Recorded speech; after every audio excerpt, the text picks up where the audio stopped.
Good evening. It is 6 o'clock. I'm calling to order the City Council meeting for the City of Fountain for March 14th, 2023. Please join me with the VFW down front, please, and they're going to lead us in the Pledge of Allegiance tonight.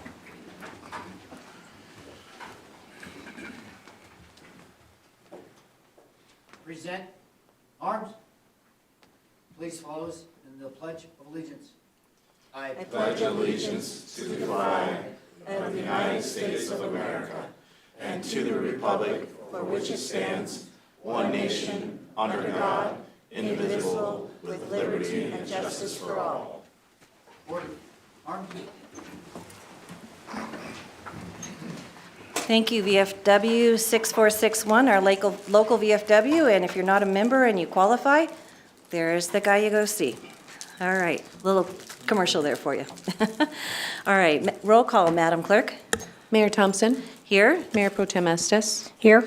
Councilmember Hinton. Here. Councilmember Corey. Here. Councilmember Rick. Here. Councilmember Applegate. Here. Councilmember Duncan. Present. All 7 members present. Thank you very much. That takes us to item 4.1, presentations. We have a presentation by VFW Post 6461 tonight. If you'd come down, please.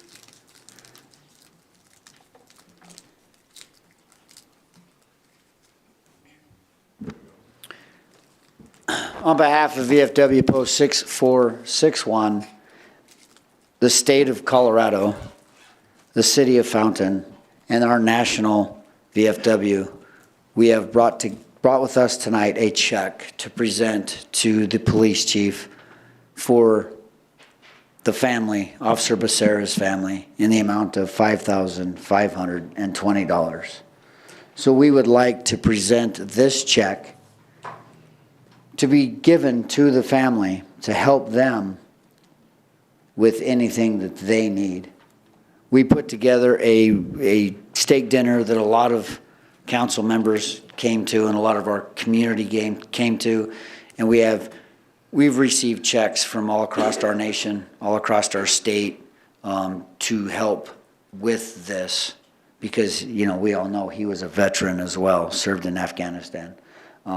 It's a tragedy, and it brought us together as a community, and it brought us together as a family.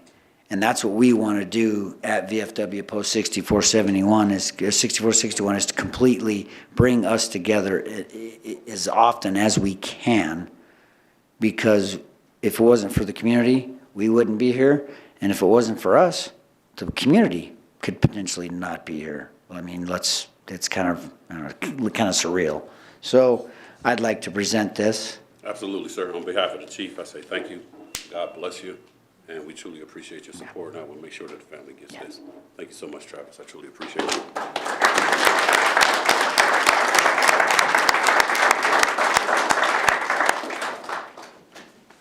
That's right, man. Thank you so much, sir. I truly appreciate you. Absolutely. God bless you. Thank you so much. And that was a great event you guys put on. Thank you very much. And I got a steak, so thank you very much. All right. You got there early enough. Did, yeah. And yep, and it was very enjoyable. Thank you. Good time for the community. All right, that takes us to Women's History Month. Mayor Pro Tem Estes.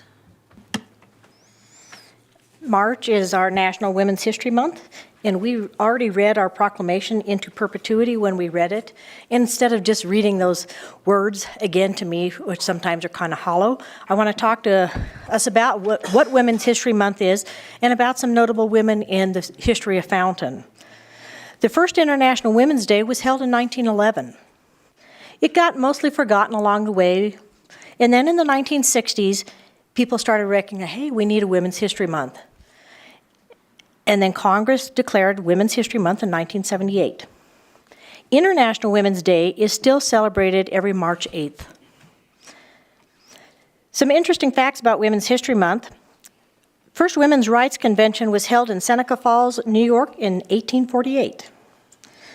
Wyoming Territory was the first to grant women the vote in 1869. Note it says territory. Colorado became the first state to grant women the vote by popular referendum on November 7th, 1893. This is not our legislature deciding this. This actually went to the vote of the people, and the men voted for the right for women to vote. We were the first state to do that. The very next year, we became the first state to elect 3 women to the legislative body in Carrie Clyde Holly, Frances Flock, and Clara Cressingham. Carrie Clyde Holly was from Pueblo. She was also one of the very first women to serve on a school board in the United States. The 19th Amendment was passed in 1920. So see how far advanced Colorado was. We had the vote in 1893. The national vote didn't come until 1920 with the 19th Amendment. Some of the notable women in Fountain history is we had one of the very first women newspaper owners here in Fountain. Her name was Nellie Piles. She was a charter member and officer of the Women's Club of Colorado Springs.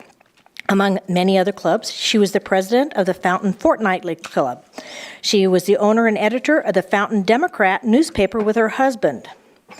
She was the Fountain Postmistress from 1919 until 1924, and she is featured in the book Representative Women of Colorado. Another first for Fountain, we had the first female mayor in the state of Colorado in Wandine Kane, and she served in the 1940s. Many people will recognize the name of Kane Ranch, and that was for her and her husband, Andy Kane. The next, our very first female police officer was hired July 16th, 1979, and her name was Marcia Follett Epps. She had a bachelor's degree from social science from the University of Southern Colorado, and she is the daughter of former state senator Mary Ellen Epps, and she served here for many years. Our first female paid firefighter is Rachel Stable, and she served for a couple years in the early 2000s. So if you're interested in more Colorado women's history, there's a great site. It's called Colorado Women's Hall of Fame, and it's at www.cogreatwomen.org. And they have 172 women featured in there since 1985 on women that have impacted Colorado history. Among them, Dr. Madeleine Albright, Israeli Prime Minister Golda Meir, Mary Lou Makepeace from Colorado Springs, Dr. Alida Avery, who was one of the first women physicians in the state and helped to form the Department of Health, our very own local Fannie Mae Duncan. We had Epi Archuleta, who was a master weaver. We have Doc Susie, you may have heard of her, Dr. Susan Anderson from Cripple Creek. So there's many on there. It's a great site. In fact, they're having tomorrow night is their gala to celebrate their new inductees into the Colorado Women's Hall of Fame. So take the time to celebrate this month by learning the history of the women that have impacted the state of Colorado, the city of Fountain. You know, there's more out there than we are aware of, and I just want to make people aware that there's more than just a proclamation to why we celebrate this month. Thank you very much. Appreciate that time. All right. That takes us on to item 4.2, Board, Commission, and Committees. Reappoint 3 regular members to the Planning Commission. Ms. Christie.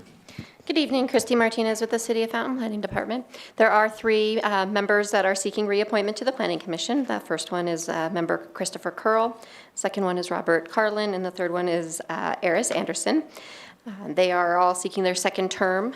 They have all fulfilled their first full term. Mr. Curl, if appointed tonight, Mr. Curl and Mr. Carlin, their 4-year term would expire in March of 2027, with Ms. Anderson's term expiring in April of 2027. Mr. Curl and Ms. Anderson were not able to attend tonight due to prior commitments, but Mr. Carlin is in attendance tonight if you have any questions for him. Mr. Carlin, would you like to come down front and say anything?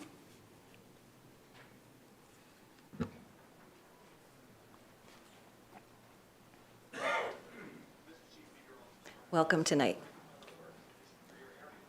Thank you all. I didn't prepare a speech, but I wanted to thank you for your time and your commitment to the City of Fountain and allowing me another term to do the same. Thank you for being willing to serve. Appreciate it. Thank you. Okay, Madam Clerk, I understand we can do all 3 appointees with one motion? Yes, ma'am, just as staff recommends. Okay, great, thank you. What would council like to do tonight?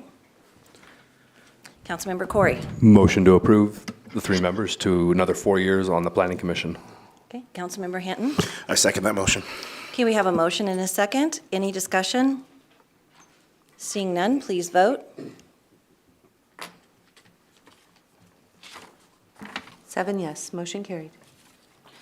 All right, thank you very much. That takes us to item 5, City Council Agenda Requests.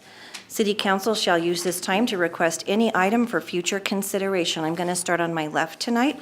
Councilmember Rick. Nothing tonight, Madam Mayor. Councilmember Corey. Nothing tonight. Councilmember Hinton. Nothing tonight. Mayor Pro Tem Estes. No request this evening. Councilmember Applegate. Nothing tonight. Councilmember Duncan. No request.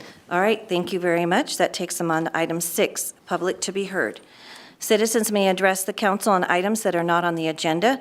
Council may not be able to provide an immediate answer, but will direct staff to follow up. Out of respect for the council and others in attendance, please limit your comments to 3 minutes or less. Do you have any cards, Madam Clerk? No, ma'am. Okay, we have no cards from anyone who has signed up ahead of time. Do we have anyone online? No, we do not, Madam Mayor. Okay. Do we have anybody in the audience who would like to speak to anything tonight that is not on the agenda? Please come down to the microphone and state your name for the record, and then there'll be lights up there that are green, yellow, and red for the 3-minute time limit. And which button did they push to turn that on? Oh, there, you had it. Okay. Thank you. Hi, my name is Robert German, and I live on Ancestor Drive. And I just wanted to ask the council to consider an alternative to the new directive, that I received in the mail on November 30th, saying that all kilowatt hours consumed regardless of source of generation will be charged as regular electricity from the utility. I have a solar roof, and I'd like to ask the council to consider alternatives if possible. Okay. Are you familiar with Mr. Blankenship? He is our utilities director. Have you met with him and spoken with him? No, this is my first time here. Okay, Mr. Blankenship, would you follow up with him? Yep, I'll give you my card. Okay, all right. So, thank you. Thank you very much. Is that okay? Are you satisfied with that? Meeting with Mr. Blankenship? Good start. Okay, all right. And if it doesn't take care of it, then we expect to see you back. All right, thank you very much. Is there anyone else in the audience that would like to speak to anything not on the agenda tonight?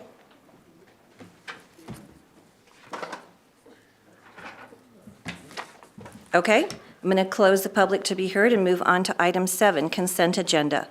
All items listed under the consent agenda are considered to be routine and will be approved with one motion. There will be no separate discussion of these items unless a council member or citizen so requests, in which case the item may be removed from the consent agenda and considered separately at the discretion of council. We have item 7A, approval of the February 28th, 2023 City Council meetings. What would council like to do? Councilmember Rick?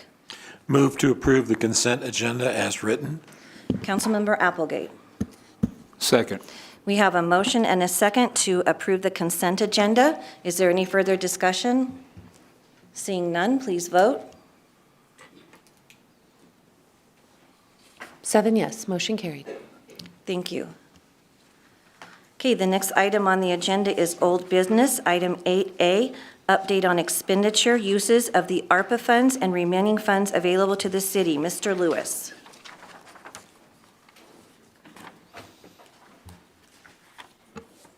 Good evening, Madam Mayor, City Council. John Lewis, Finance Director for the City of Fountain. We thought it was a good time to give you an update on the expenditures for ARPA funds. We received a good amount of money, and we want you to know we're handling it well and spending it on the items that you had previously approved. And you know, as you remember, we had some planned funding back in July of 2021, and so we want to show you the result of the expenditures of those commitments and the funds still available for appropriation by you. Now, on July 27th, 2021, City Council, you approved planned uses of the ARPA funds for community needs in accordance with the federal stipulations and restrictions on the uses of those ARPA funds. So in early June, of 2021, City Manager Scott Traynor presented to you the information on the American Rescue Plan Act and a document showing the eligible uses and recommendations. So then on July 27th of 2021, Scott Traynor received approval from you to move forward with some of the various recommendations for uses of those ARPA funds. And so this presentation is an update on the expenditures made since then and the remaining funds available. So, yeah, Chris, if you could go to that next slide, please. Thank you. So you can see that overall the funds that we received were in two tranches for $3,862,618 apiece. Since then, we have earned $111,726 of interest.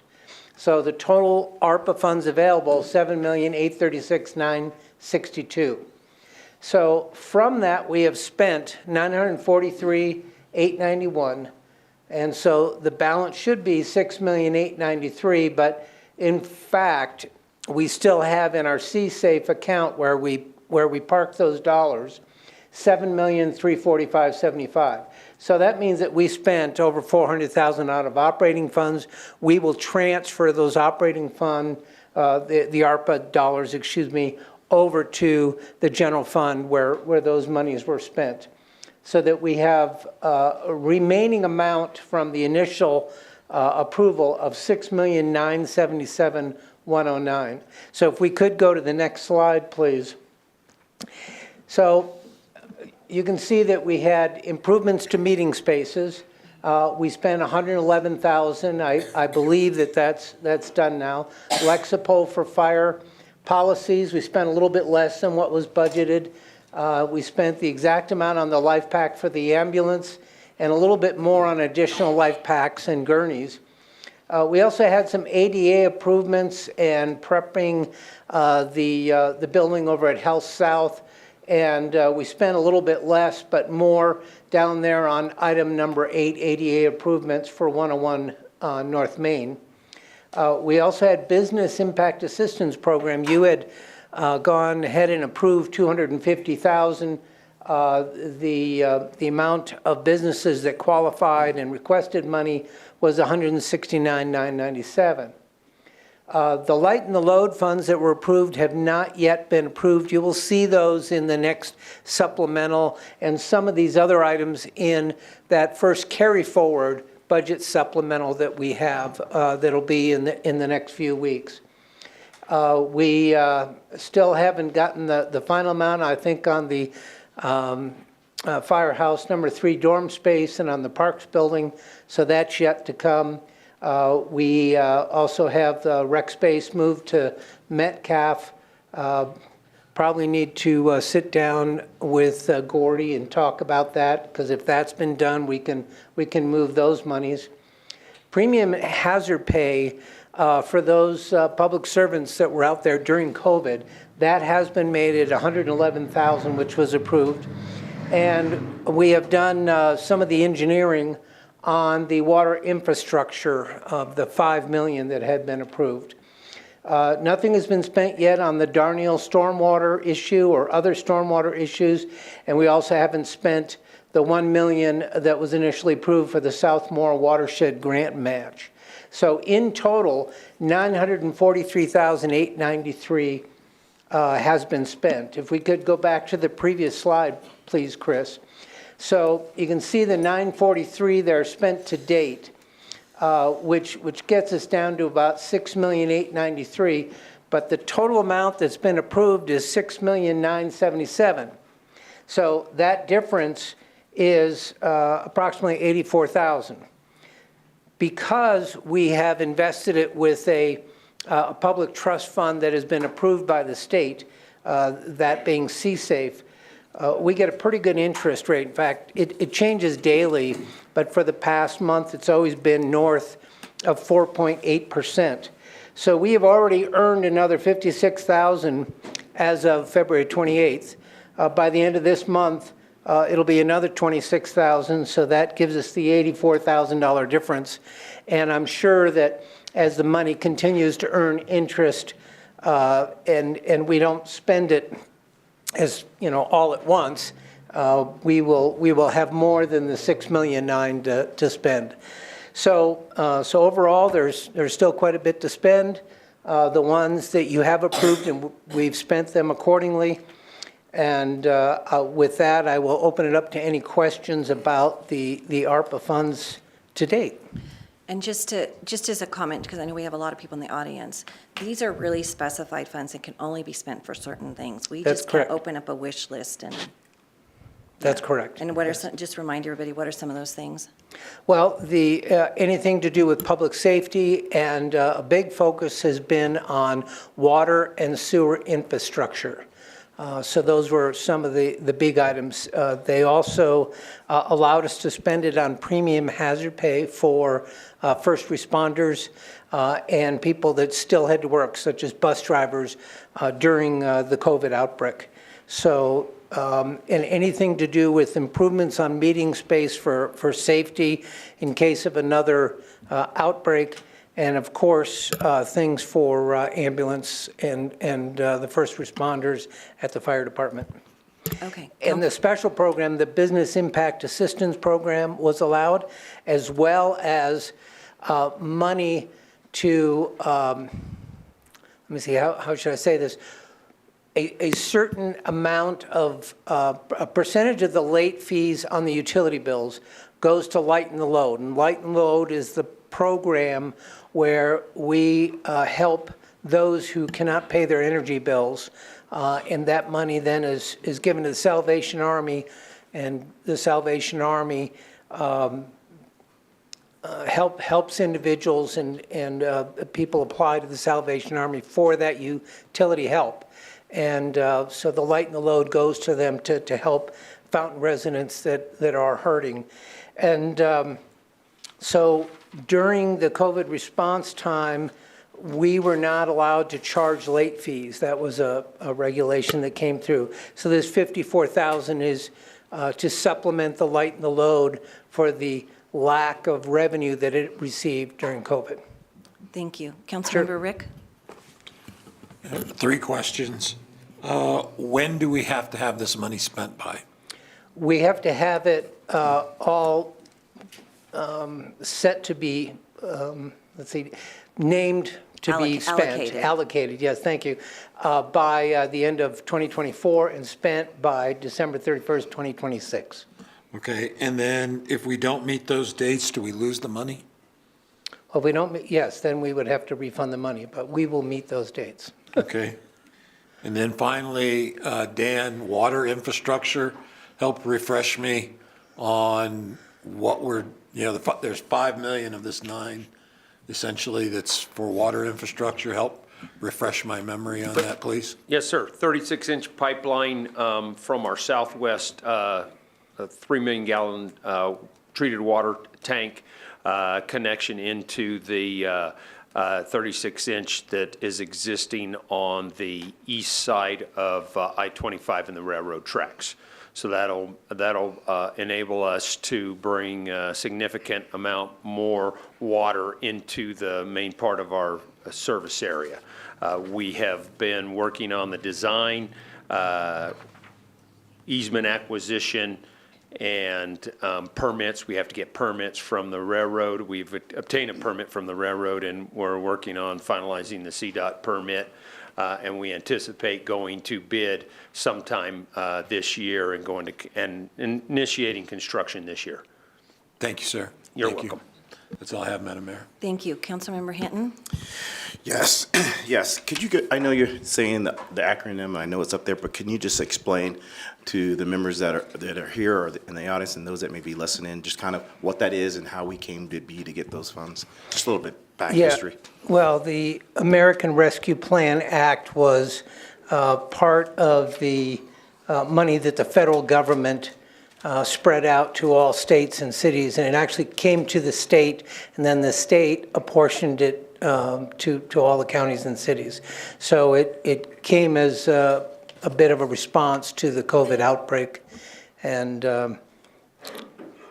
that's where the money came from. Any further questions? Okay. Anybody else from council, any questions? Anybody in the audience have any questions? Please come down to the podium and state your name. Hi, John. Hi, Connie. Connie Weisenhunt. John, I was curious if you can explain, are there any other places other than Salvation Army where people have access to lighten the load? And what are the qualifications for these funds? Many places talk about resources, but the resources are difficult for our public people to have access to. The Salvation Army is the organization that does share the light and the load and spend that for the City of Fountain citizens. I do not know who Colorado Springs uses. Dan? Yeah, the only partner that we have at this time is the Salvation Army. We had another partner a couple years ago, and they went away. They went out of business.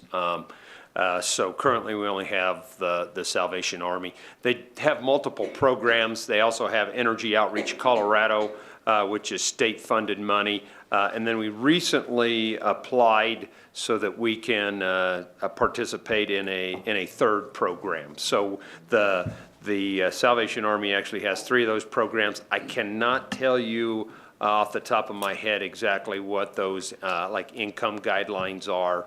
But our customer service division can certainly help us with that, and so if we can contact them and get that information. And I know in the past, Salvation Army has been willing to come down and meet people down in Fountain where they're at. So they need to call and make an appointment. So. I'm sorry? Any other questions? Councilmember Estes. The other one, Dan, do we do anything with the Colorado Low Income Energy Assistance Program, the LEAP program? I believe that is the one that we just got qualified for. Okay, because that you can go on to the Colorado Department of Human Services, and it's called LEAP, L-E-A-P. Right. And there are some funds there, too. Right.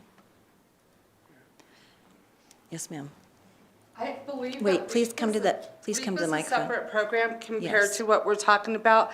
And I was curious where the allocation of these funds go and how our public here can have access to them. They can just call the utility department and discuss it with them, and it's really good if they do it before they're getting their lights turned off, as soon as they get into difficulty. Thank So, you. yeah. Customer service, right.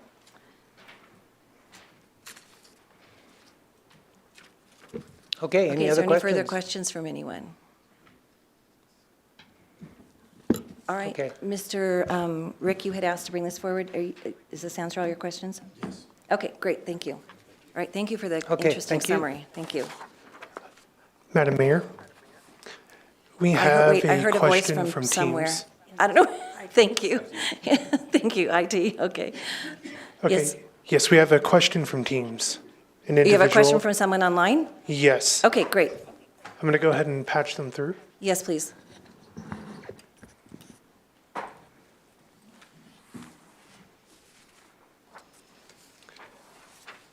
If you're online, if you could go ahead and unmute yourself and please speak. They're currently not here anymore. There we go, I found them.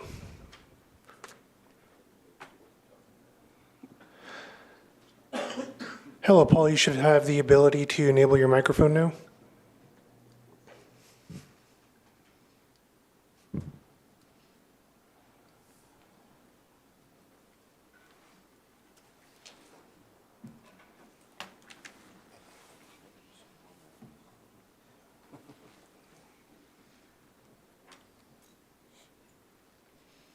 I'll tell you what, we're going to go ahead with the next item on the agenda, and if they can unmute themselves, we can always come back to them at the end, okay? Hopefully they Okay. can get that fixed by then. Okay, that takes us on to item 9, new business. Item A, considerations of items removed from the consent agenda. There were no items removed from the consent agenda, so that takes us on to item 9B, public hearing. I'm opening a public hearing and first reading of Ordinance 1784, an ordinance approving the Mesa Ridge Overall Development Plan Amendment Number 5, generally located southeast of the intersection of Mesa Ridge Parkway and the Powers Boulevard, and hereafter more specifically described in Exhibit A and Exhibit B. Ms. Martinez. Good evening, Christy Martinez with the City of Fountain Planning Department again. As that was read into the record, this is a major amendment to the existing overall development plan for Mesa Ridge. Maybe? There we go. The property is generally located at the southeast corner of Mesa Ridge Parkway and Powers Boulevard. So that intersection is located right here. It is approximately 532 acres, and the current zoning is planned unit development. A planned unit development zone district is a customized zone district, which means that the proposed uses, densities, development standards don't fit within one of our conventional zone districts that are included within our municipal code. And in terms of land use review applications, the overall development plan is the first step of many land use applications. The overall development plan, as I mentioned, really outlines the proposed uses, the development standards, the densities, the general location of access points and internal roadways. And it's really the 10,000-foot view of the development. As they move through the subdivision process, through a preliminary plat, final plats is where the details and the transportation network, drainage network, all of those details start getting worked out, where lots are starting to develop. But at this stage, it's really just the high level, identifying the proposed uses, identifying general locations of transportation and commercial and industrial uses, commercial or public uses, things like that, that all go into the development itself. Within the 532 acres, there are 347 acres of proposed single-family detached residential. Those densities range from 3 to 5 dwelling units an acre to 4 to 8 dwelling units an acre. There's also planned 25 acres of new multifamily, in addition to 20 acres of commercial and 30 acres of public uses, which is primarily 2 school sites for Whitefield School District 3 to accommodate an elementary, a middle school, and a high school, in addition to a 1-acre public safety site, in addition to open space that is planned throughout the development. This overall development plan is capping the maximum number of dwelling units at 2,114 units. Within the 347 acres for residential, there's approximately 40 acres that has already been developed as part of Mesa Ridge single-family residential, which is on the north side of Cross Creek. And not to worry, I do have a map. I will go over all of this again. In addition to some multifamily that's on the north side of Mesa Ridge Parkway and Sneffels. Access into the development will come from Mesa Ridge Parkway, Mark Shuffle Road, CNS Road, Link Road, and an extension of Cross Creek, in addition to all of the internal roadway networks. On the overall development plan, it does identify some internal roadway networks. There's other areas where how those roadway accesses will continue through the development are a bit unknown right now, but they are showing the proposed accesses. This area also has the South Powers Boulevard corridor transecting the property. A few weeks ago, we did have Scott Asher with Wilson and Company brief City Council on the process of where CDOT, in conjunction with their regional partners, are at in their planning and environmental linkage study. The Powers Corridor actually started being planned through this area in the 1960s, with the feasibility study being adopted in the late 1990s, early 2000s. Where they kind of outlined the various routes and are starting to evaluate which ones are the best options as they move forward. CDOT and their regional partners are currently at the planning and environmental linkage stage, which is the PEL study, where they evaluate the environmental constraints and impacts on the various routes to further refine which route would be best suited for the future development of that roadway. Within the development, they are proposing open space. All PUD zoned properties do have minimum open space requirements. In 2005, when this property was annexed into the city of Fountain, a lot of their open space requirements were met as part of the Cross Creek Regional Park. They were partners at that point with the Cross Creek Development, which has been built out and has been built out for many years. So a lot of their open space, large acreage, has already been satisfied, but that doesn't mean that there aren't going to be smaller pocket parks or other parks throughout that development within the 532 acres. Currently, the Powers Boulevard corridor will serve as passive open space until such time that the roadway is constructed by CDOT in the future. In the current discussions with CDOT, it's not on their 2040 or 2050 funding. So again, this is still many, many decades into the future in terms of when the roadway will be constructed, but we do need to take the steps now in order to ensure corridors are preserved for when those funding does become available. As I mentioned, most of this land is within the School District 3, Whitefield School District 3 boundaries. There is a smaller portion on the southern boundary that does fall within the Fountain Fort Carson School District 8 boundary. However, in terms of school sites that are being dedicated, they will be within the School District 3 boundaries, at which time they have requested the 30 acres, again, to accommodate an elementary school for 10 acres, and then a 20-acre site for a conjoined middle school and high school. The timing of those constructions are all solely based upon the school district's need in terms of capacities of existing school boundaries, their funding mechanisms in order to construct that. But they do ask developers to dedicate the land for those future school sites. Just for an aerial purpose, as I mentioned, it is in the southeast corner of the intersection of Mesa Ridge and Powers. You have Sneffels on the left-hand side of the screen with Cross Creek kind of in the middle of it. You do have CNS on the southern boundary of the screen with Mark Shuffle along the eastern boundary. You do have the intersection of Mesa Ridge Parkway and Mark Shuffle is kind of cut off on the aerial there, but it does extend all the way to that intersection. The existing single-family residential, as I mentioned, is in that location at the northwest or northeast corner of Sneffels and Cross Creek, with the Mesa Ridge apartments that were constructed in 2012 with the second addition in 2014-2015. This area is located within the Jimmy Camp Creek drainage basin. As part of the city's rules and requirements, we do require developments to comply with full spectrum detention, which means that they will detain any historical flows that go through the site or any on-site flows that are created as a result of the development into detention ponds, which do retain that water for 72 hours and then releases it at the historical rates downstream. They are planning 4 detention basins within the area and also a channelization of the Jimmy Camp Creek corridor through the area. This area is serviced by the City of Fountain for electric and public safety, so your police and fire services would be provided by the City of Fountain. It's also located within the Fountain Sanitation District boundaries for sanitary sewer, but is located within the Whitefield Water and Sanitation District for water. The District Whitefield Water has committed that they have the capacity to serve the development at the maximum dwelling unit cap of the 2,114. If at any point in the future the developer seeks to increase that maximum dwelling unit, they would be responsible for providing the district with additional water rights or water funding mechanisms in order to do that. But at this time, the Whitefield District has committed to being able to serve that development. So as I mentioned, the South Powers corridor does transect the property through the middle of it, with, again, Mesa Ridge here, Powers continuing north, and then the eastern extension of Mesa Ridge Parkway to Mark Shuffle.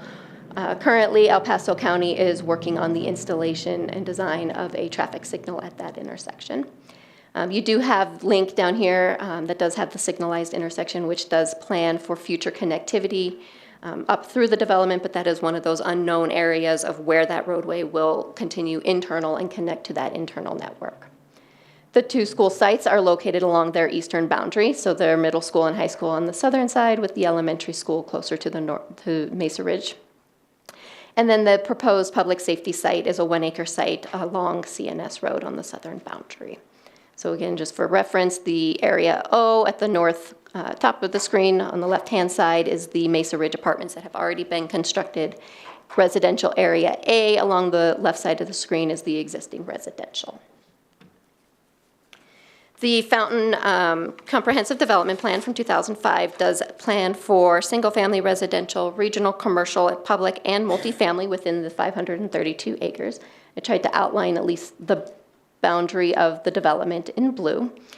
The proposed overall development plan is in general conformance with those proposed land uses. However, the land use nodes don't necessarily align with what was proposed in 2005 as the development concepts have changed over the years.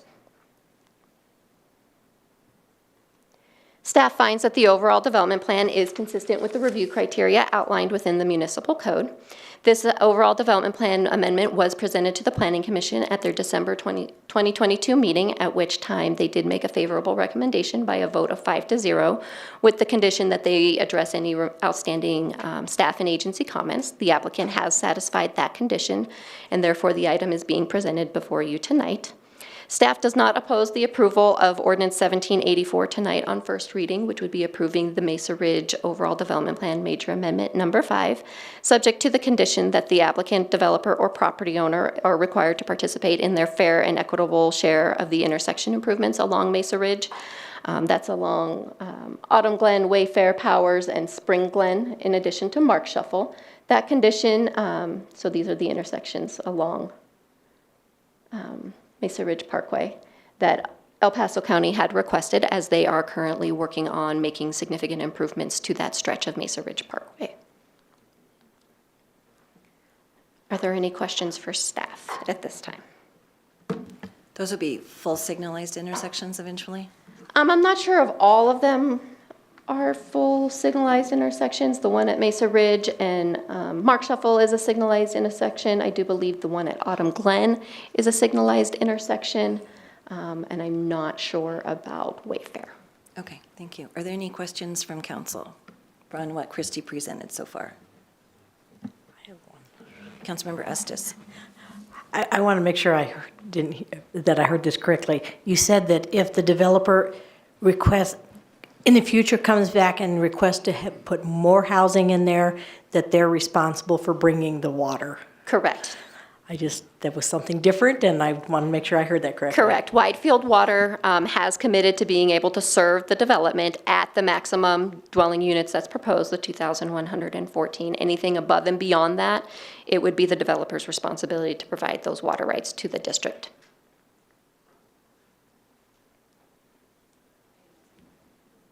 I don't see any, Councilmember Rick. Yes, Christie. On your map here, along CNS Road, there's a road, it's not named, but it goes up to Cross Creek Avenue. The north? Yes. South, How many lanes is that, and will we have ability in the future to expand that? So that roadway is planned as a minor collector with 80 feet of right-of-way. So that would be very similar to the roadway classification of Cross Creek Avenue. So right now, Cross Creek Avenue, I believe, is oversized for what it's currently striped. There's the 2 lanes with Yeah. 2 lanes with the center. Yep. But it does have the ability to be restriped to accommodate additional laneage. So that north-south roadway is the same classification as Cross Creek. Okay, thank you. Okay, any further questions from council on anything that she just presented? The applicant is here as well if there are any questions and has prepared a presentation. Okay, all right. I'd like to introduce Mr. Tim Seibert with Norwood Development Group. Great, thank you. Welcome, and thank you for coming down tonight. Good evening, Madam Mayor, members of council. Tim Seibert, Senior Vice President with Norwood Development Group. I do have a quick presentation. Christy, I'm assuming it's loaded. Okay, great. She did a great job of doing the overview of the project. I'll run through my presentation very quickly and then have time to take any questions that you might have. Again, property outlined in red on this property represents the overall boundary for the Mesa Ridge property and the ODP. The yellow boundary represents the City of Fountain municipal boundaries. You can see Cross Creek Regional Park over along the west side. Bisecting kind of in the northwest corner is the Mesa Ridge Parkway Powers Boulevard alignment, with Mesa Ridge Parkway existing along the north, Mark Shuffle on the east, and then CNS Road along the south boundaries. Again, history on the project: the property was annexed to the City of Fountain, in 2005, of that acreage with an overall mix of residential uses and some commercial uses. It has been amended multiple times, as this is proposed amendment number 5. You can see in 2014 is when a density cap was placed on the project for 2,114 units. And as was asked by Councilwoman Estes, that is the cap, the commitment that we have from Widefield Water for the number of units on the property. And so our amendment that we started with the City of Fountain in 2022 meets that cap and does not change that density cap that is proposed. This is the 4th amendment that was approved in 2014. You can see a lot of similarities: Powers Boulevard, Cross Creek Collector coming through, and various connections running through the project. As we looked at refinements to that, that's what I'm going to walk through more specifically in the next series of slides, are the changes and revisions that have taken place with this proposal that's before you this evening. So we'll start with the roadway network. As you can see, the Powers alignment still runs through the property. It has been slightly altered based upon our communications with the South Powers study that is being conducted, and we were asked to make sure that our alignment matched their alignment as they currently understand it. You can see the collector roadway coming up from CNS Road on the south. Again, that is a collector roadway with the same extension of Cross Creek that would come across and then go over under Powers, as may be the case at build out of that project. We do have the access points that was mentioned by Christy and shows the internal road circulations for those roadways that we know.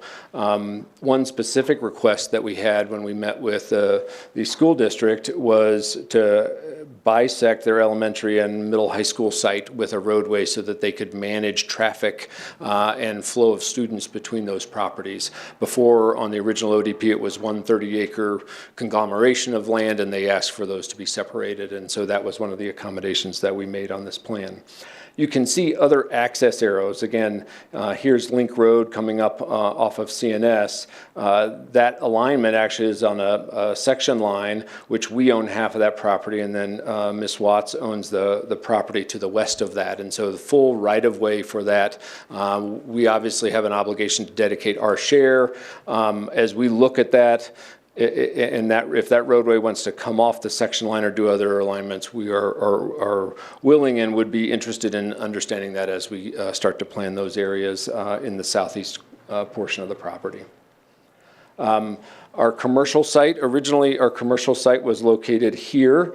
As you can see, if you can see the topographic lines on there, it's a pretty steep portion of the site, and as we started looking at how we could do commercial development on that, it really became problematic to actually get access and commercial activity.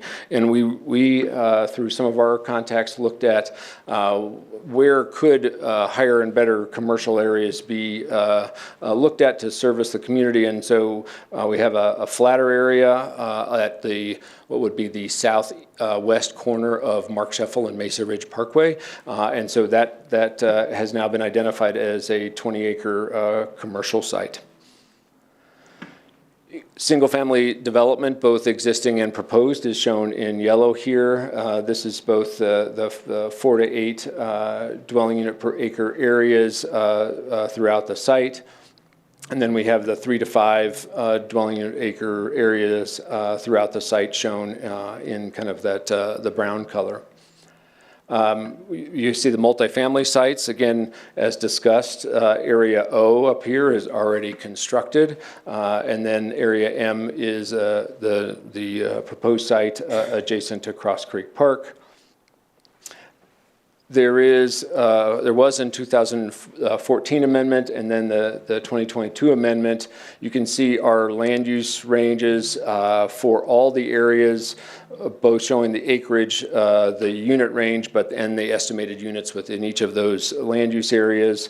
You can see that same chart modified. The key to this is that our cap is still the same, and that's a total cap for all units. Some of those units have already been constructed, and you can see that those areas that have been constructed have an asterisk. So Area O and Area A have already been constructed, and those are also part of our cap. And so we have to be development below that. And so you can see the remaining amount of development, if built out to the cap, would be about 1,860 units.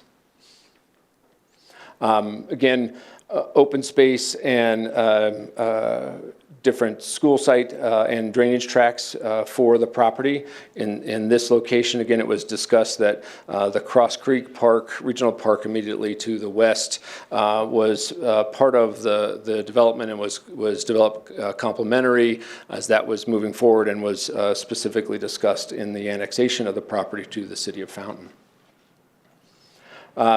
I mentioned this earlier. You can see the original school location was a combined 30 acres with a loop road going around. Our conversations specifically with the school district were to create a separation with a roadway to help them manage the flow of students and traffic in and out of both facilities. And so we work specifically with them to accommodate their needs. And then down on the south, the 1 acre public safety site, which we would show an access off of CNS Road as well as access off of the internal collector road to serve that location for community benefit. As was mentioned, this is a PUD, and so we have a series of design requirements and standards that we've worked through with staff. That's on our overall development plan pages to identify specific things like setback, heights, et cetera, for all of the different development areas covered within the boundaries of the project. And so with that, I would be happy to answer any questions that you might have. Councilmember Estes? So I just want to get the Powers corridor, until that's built, that's going to be kind of a greenway area? Yes, ma'am. Yes, And it would just be. kind of a just open space area? Yes, correct. It's a right-of-way reservation that could be used as passive open space until such time that Powers gets funded and then sees development of that. Okay, thank you. Councilmember Duncan? Okay, is this area going to be a part of the Metro District Cross Creek? It is not within the Cross Creek Metropolitan District. We have an intergovernmental agreements between the Mesa Ridge Metropolitan District and the Cross Creek Metropolitan Districts. We have both park fees and drainage fees that we pay to Cross Creek as a part of those IGAs that have been in place. There's actually several of them that kind of overlap and work together with the Cross Creek Metropolitan District. Okay, that's interesting. I don't know how that's going to work with the homeowners that's there. The homeowners that are That's in, going to be in this subdivision. In the new one? In the new one, Can I ask specifically what your question? I'm just trying to, you say Mesa Ridge and then the Cross Creek Metro District will be combined? No, ma'am, I'm sorry. Cross Creek Metropolitan District is its own district. Mesa Ridge has its own districts as well. They have two separate operating plans and two separate structures. But as two quasi-governmental entities, we have intergovernmental agreements that Mesa Ridge provides dollars in support for drainage infrastructure at the Hale Reservoir, as well as dollars for future improvements within the Cross Creek Regional Park. And that's the park that's, the one park, so. That's the large regional park that is directly to the west of the property. Right, so when you say improvements, what do you mean? So we have been meeting with Cross Creek. I just had a conversation with them, with Elise from the Cross Creek Metropolitan District last month, as they've been updating their master plan for the Cross Creek Regional Park. Per our IGA, we have to pay park fees, and that's a combination of park fees to the city of Fountain, as well as a portion of those then also go to the Cross Creek Metropolitan District for improvements within the Cross Creek Regional Park. And so we were coordinating on, those agreements with this ODP stay in effect and in force. And so as development would progress, we would then participate in that and pay fees and those obligations pursuant to those intergovernmental agreements. Okay. And there was another area where you had a school with the park area. Is that a part of the school, or will it be separate? So Whitefield is a school park district, and on the original plan, there was discussion, and we had some of this discussion with Whitefield School District in that there was the original ODP back in 2005, 2004, 2005, only asked for asked for 2 school sites, and then I believe it was the third amendment. Again, this is number 5. In the third amendment, they said they only needed 1 school site, and the remainder of that other school site could be used for a park. In our most recent conversation with them, that 30 acres, today they're planning that to be all used for 2 school sites, as I've indicated on the plan. So no additional park? As per our obligations under city code, there are no additional city parks within that. There, as Christy was mentioning, there could be, and we anticipate that future pocket parks or other facilities would be integrated into the development as it would proceed. Okay. But unknown, specifically not unknown today. Okay. Because Cross Creek Park will not be able to handle the addition that you're speaking of. Again, per that original annexation agreement when we came to the city of Fountain, part of that agreement was for the development of that park and anticipated the development of this property at that time when it was annexed to the city of Fountain. And so I understand, I hear what you're saying is that there's obviously some pressure on that park is what I'm getting from your comment.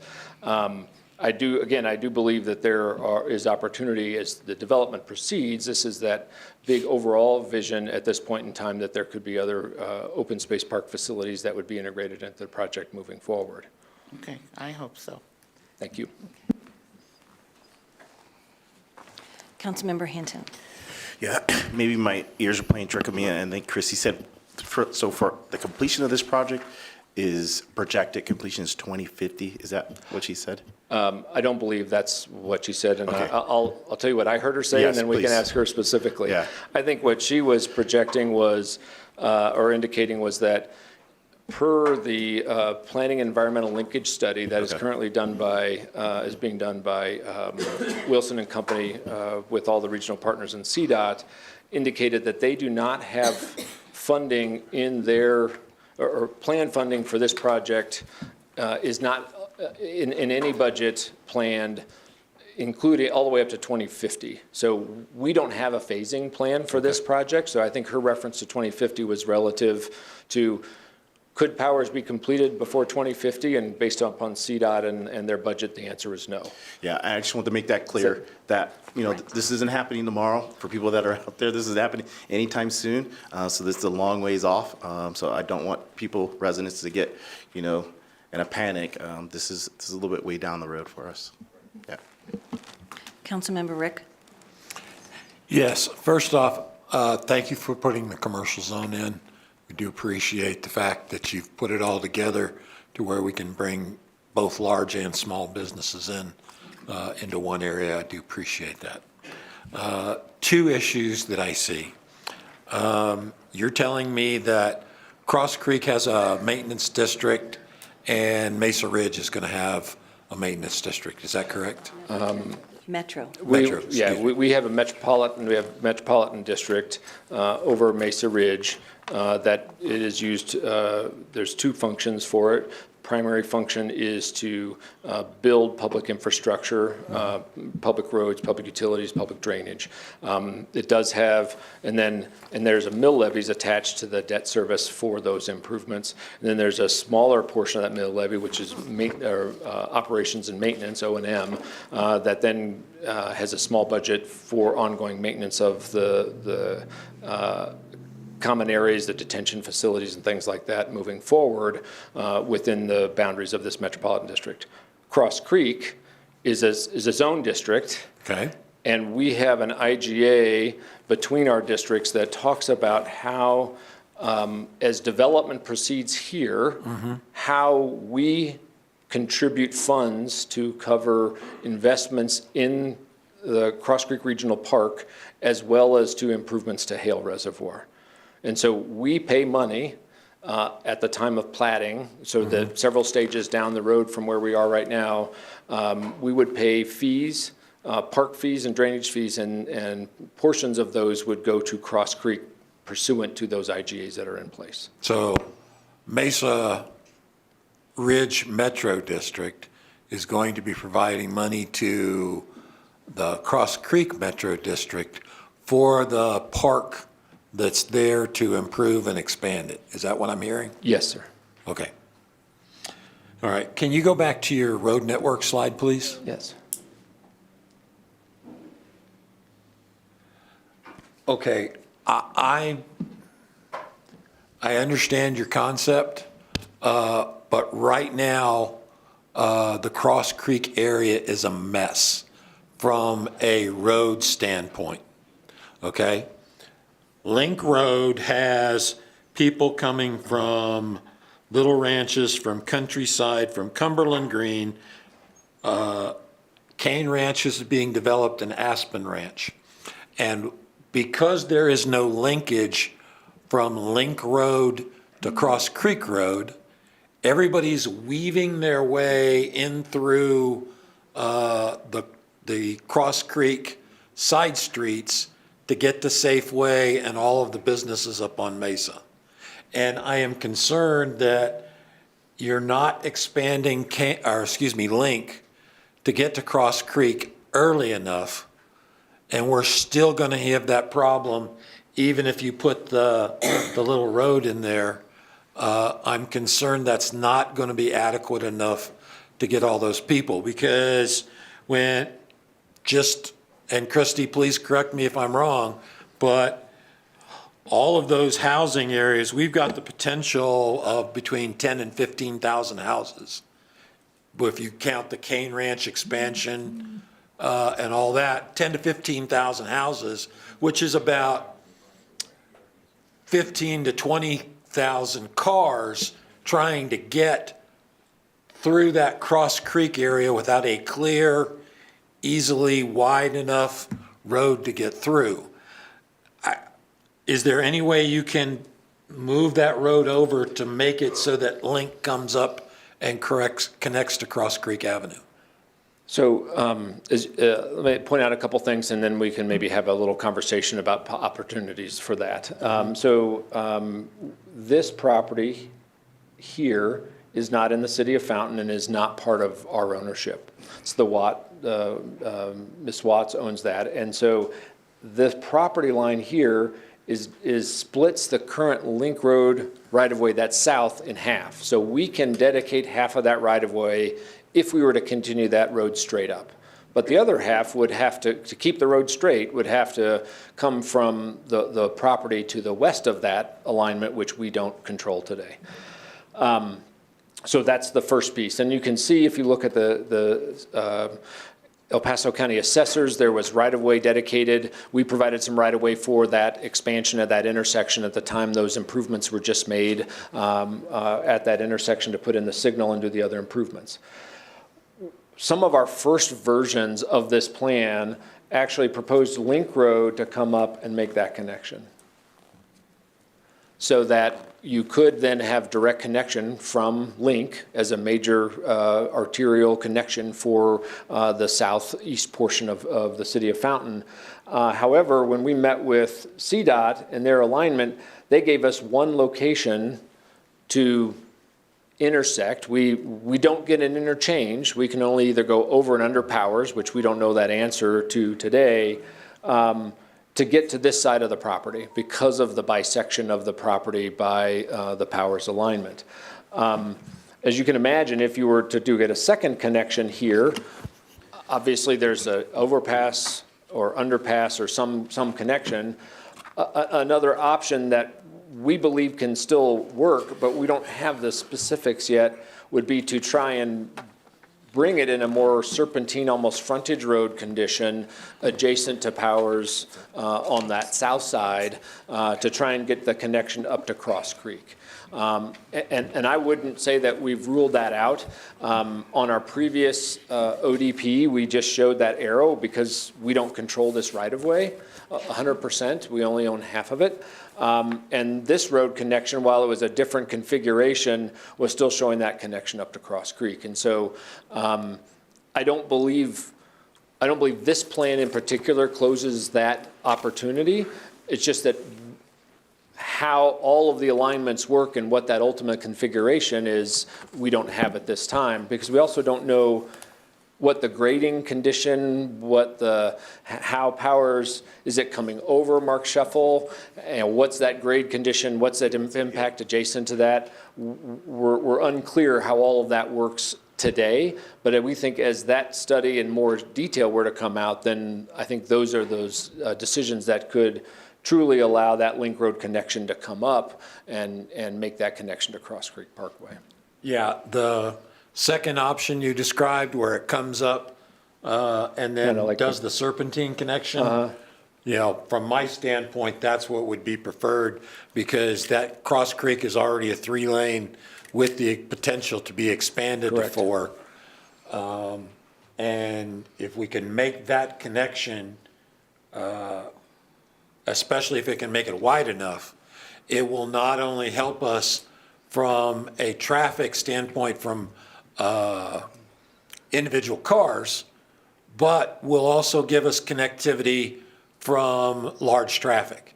You know, one of our problems with getting commercial businesses in is you need wide roads that have a good base that can handle 53-foot tractor trailers bringing large trucks of supplies in. And a lot of our roads can't handle that. Link is one of the few that can handle it now that it's been redone. And we need to find a way to make that connection so we can get heavy transports down there if commercial's going to go into that area. I'm going to ask staff a question, then we can have a conversation. Link Road, what is its ultimate planned right-of-way width? Do we know? I just want to make sure. Oh, that's just going to depend on what we can get for right-of-way as we move forward. It currently sits almost in the entirety of the right-of-way we have, but we're working right now on probably some additional right-of-way to the south of Kane Road. So when we get down to this area right here, ultimately, whatever develops on that east side, whether it be in Fountain or another municipality, we're going to make sure that we get something to make it a major, at least in that northern section of Link Road. So is that is 80-foot right-of-way, 100, I mean, do we have? 80 will be the minimum. Okay, great. Yeah. And again, if you look at that corner, I think there's some roadway design issues that will need to make sure we get some of that, but then I think we can look at what that connection could look like. I don't know the status. It was mentioned that Mr. Scott Asher came and presented from Wilson and Companies. I have a professional relationship with him and have coordinated with him on other things, and I can try to understand what their thinking is relative to the elevation of Powers as it comes through, to try to understand, kind of trying to shoot a gap of a corner of property here that is our end of our ownership, and that edge of how Powers Boulevard will work, to determine how that can and then make that connection back up. So, and Tim, if I could add to that real quick, just so everybody knows, as you can see on the roadway layout right now, there won't be any access points onto Powers Boulevard in this area. They want to do bypass. So if you can see, there isn't really any internal roads into those sections of residential down there. So there will be, we're going to have to come up with a plan for those internal roads, just for public safety reasons and other reasons to get that in there. So we'll make sure, those are great comments, Councilman Rick, and we'll work with Tim and Bobby and their team. We're going to have to put some internal roads in there either way, like that plan. Thank you very much, sir. Madam Mayor, that's all I have. Thank you. Councilmember Hinton? I promise this is the last question. So this, for public safety, understand, we want to be proactive. Does that additional public safety facility that's to the north, will that be sufficient for that growth in that area based on what we have right now currently, or would we have to expand to meet the needs of commercial, residential, everything that would be kind of put in that area? Councilor Hinton, I think from a infrastructure standpoint, I think that would be sufficient if we did decide to put a facility down there. By the way the crow flies, it's not that far from our Station 2, and so theoretically we could cover from that location. So from infrastructure, good. Personnel-wise, we need to have a deeper discussion about that. And then same thing for the police as well. Would that same meet this as far as the needs? In particular, when it comes to personnel, absolutely. Yeah, for sure. Okay. Absolutely. Thank you. Councilmember Applegate? Yeah. Do they have any, Norwood have any idea where they're going to begin construction when they start? So again, this is a very long-term project. And so as was mentioned, we have existing infrastructure here at Sneffels and Cross Creek. Our belief would be that the first phase of development would be the continuation of Cross Creek and the connection of this collector road. That would then open up the opportunity for the area adjacent to the existing subdivisions would be our first phase. That being said, that's many, many, many years of development. That's a pretty big phase. Well, and it's what happens is in order to do development here, I need a second point of access.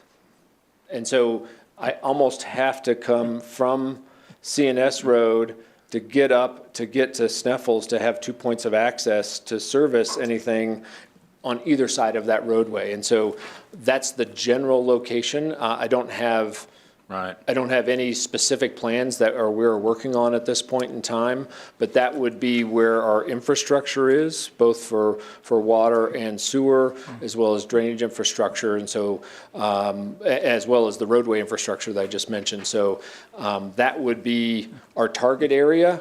Timeline for that and kind of how that would move forward is a market question. And at this point in time, I think housing, as you can see, is a little bit of a challenge from a market condition, but we do know long-term projects have to look at a longer-term profile. So Well, because of that section we were talking about with the link there, you probably wouldn't be building there for 10, 15 years.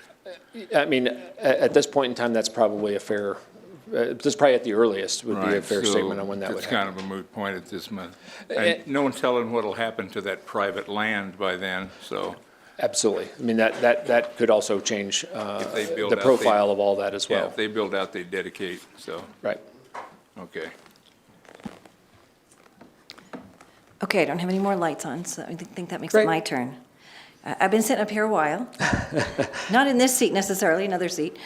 One of the most frustrating things that we hear from our citizens when a development is coming in is promises made, promises not kept. And we've heard a lot of them from the Cross Creek development area up there, and a lot of them in regards to the park. And so, Christy, this question might be for you too. When Ventana came in, we were really specific when certain phases came in, demanding certain things be done for the residents. Because if I had bought a house up in Cross Creek when my kids lived there, I probably would be still crossing my fingers when my grandson's old enough to walk that some of those would be done. And I don't think that's really fair to the people that go in expecting things to be there for their kids. So do we have it, I know we're not there yet, Christy, but are we going to be working towards making sure that the improvements to the parks that are promised and in different pocket parks and improvements are coming along with each phase, rather than making the developments, the residents, wait 10, 15 years for some of those improvements to come on when they might not care about them anymore? Christy, is there, or Mr. Sybertson? Seibert, yeah. Seibert, okay. I'm happy to take a stab at that, Christy, unless you want to go first. You could go and I can All right. tag into it. Great. As I mentioned last month, we had a conversation with Elise with the Cross Creek Metropolitan District, as well as with Chris Lieber of NES, which is their landscape architecture firm that's working on the updated master plan, to understand what their improvements are, both for Hale Reservoir as well as additional park improvements for that area. They shared with us cost estimates for development of that new facility, of that improved facility. And we are working on right now at Lisa's request to try and understand what is that phase one. We've talked about phase one for the L area, which is the single family residential, as well as the M area for the multifamily, to understand what, if they were to be built out, what would be their park fee contributions? What would be their drainage contributions, to understand that as being a very large phase one area to develop, right? Again, it goes back to needing the access and everything that I mentioned earlier. And so we're working to try and understand what our phase one is relative to their timeline for improvements on the Cross Creek Regional Park. And so that's, as well as what would be the contribution for Mesa Ridge at its complete build-out at the 2,114 units maximum cap. What does that look like as well, as far as those fees are concerned? I know that they have an ambitious time frame on making improvements, both the Hale Reservoir as well as additional park improvements. And part of our conversation was what is your timing on relative to development, and then ultimately your obligations on those park fees and drainage fees that would then be part of that capital stack needed to make those improvements. And so that's work that we're still working on, to get a timing to see if it aligns with how much is coming, and also how it marries up with their timing for their planned improvements within Cross Creek Regional Park. So that's on that specific issue. As development does proceed in other areas, and we would show a pocket park, I know that part of the requirements from the City of Fountain are to ensure that we are showing any of those improvements on our site-specific development applications, and through those obligations, we would have assurances and other things that would have to go in to make sure that those things were constructed. Okay, because I think it's really important those are done as it's coming in, because if you're going to build 50 homes, say 50 homes, right? And it's supposed to have a pocket park with those 50 homes. I'm just making up a number, right? Sure. And then you wait until you're at 49 and a half. That might be quite a long few years project, and those people that have lived there in the first few houses, they kind of deserve those to start coming in when they're moving in. And that's just been really frustrating with development, to wait until the tail end to do it. Christy, do you have anything, or? No, I just know that the IGA agreement between the two metro districts, as he's mentioned previously, does have some timing mechanisms in Right. terms of those funding. And I of know it. you do have to do a lot of improvements to the reservoir, and some of it's related to the MS4 permit and all that kind of stuff. So I know that's super important, that has to be done, but that doesn't help the kid that just wants a slide, right?